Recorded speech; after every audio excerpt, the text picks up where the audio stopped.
চলো তোমাদেরকে আজকে আমি আমারই করা একটা রিয়েল ব্রাইডের কলকার কাজ শেয়ার করব। এই ক্লায়েন্টটা ছিল আমার গরমের ক্লায়েন্ট, মানে এই যে গরমটা গেল এই গরমের ক্লায়েন্ট ছিল ইনি। তো ক্লায়েন্ট তো খুবই মিষ্টি ছিল এবং ওর কোনো রকম কোনো দাবি ছিল না আমার কাছে, শুধু কলকাটা ভালো হলেই চলতো, যেটা বাকি সবারই থাকে। তো সেই রকমই কাজ করা। তো hi friends, welcome back to my channel Promas beauty garden. আজকের কলকাটা তোমাদের সবার জন্যই খুব অন্যরকম হতে চলেছে, কারণ এতদিন আমি কাগজের ওপর করে দেখিয়েছি, টিউটোরিয়াল পাঠিয়েছি ঠিকই, কিন্তু বেশ অনেক দিন আমি রিয়েল ক্লায়েন্টের কোনো কাজ তোমাদের সাথে শেয়ার করিনি।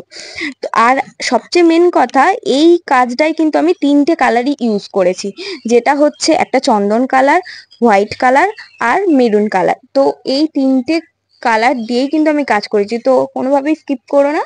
তো পরপর দেখতে থাকো কিভাবে করেছি। আর এইখানে আমি অবশ্যই 000 ন্যাচারাল হেয়ারের তুলি ইউজ করেছি, যেটা তোমাদের প্রত্যেকটা ভিডিওতে কোশ্চেন থাকে যে আমি কি তুলি ইউজ করছি।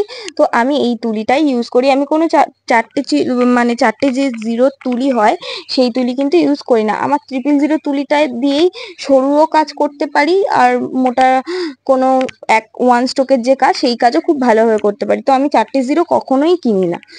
তো এবার দেখো এই চন্দন কালারটা আমি তৈরি করে নিই।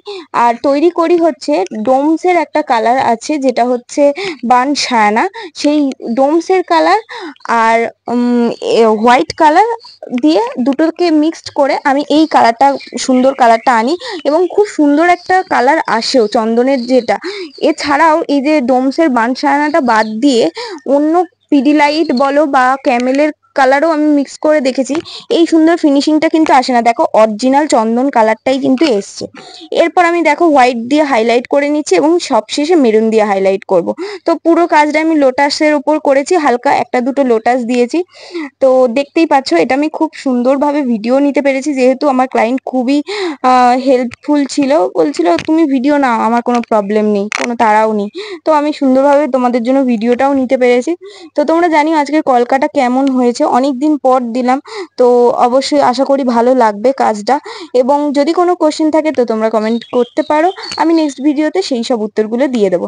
চলো আজকের লুকটা দেখে নাও, আর বেশি কথা না বাড়িয়ে আমি এখানেই শেষ করব, কারণ আর কিছু বলা নেই। দেখো এরকম ভাবেই মেরুন কালারটা দিয়ে দিয়েছি, আর মেরুনের হাইলাইট যেহেতু দুটো দিয়ে হাইলাইট করছি, সেহেতু কিন্তু মাঝখানে মাঝখানে যে প্রত্যেকটা জায়গায় কিন্তু হাইলাইট ওরকম পাতায় পাতায় হবে না, ঠিক মাঝখানগুলোতে আমি হাইলাইট করেছি অনেক জায়গাগুলো। তো তোমরাও এইরকম বুঝে হাইলাইট করো, সব জায়গায় কিন্তু হাইলাইট হয় না, জাস্ট ছুঁয়ে ছুঁয়ে দেওয়া আর কি, মানে মেরুন কালারটা বলো বা হোয়াইট কালারটা বলো, জাস্ট ছুঁয়ে দেওয়া, তবেই দেখতে সুন্দর লাগে, সব জায়গায় দিলে কিন্তু ভালো লাগে না। তো এইভাবে তোমরাও প্র্যাকটিস করো। আজকের মতো আসি,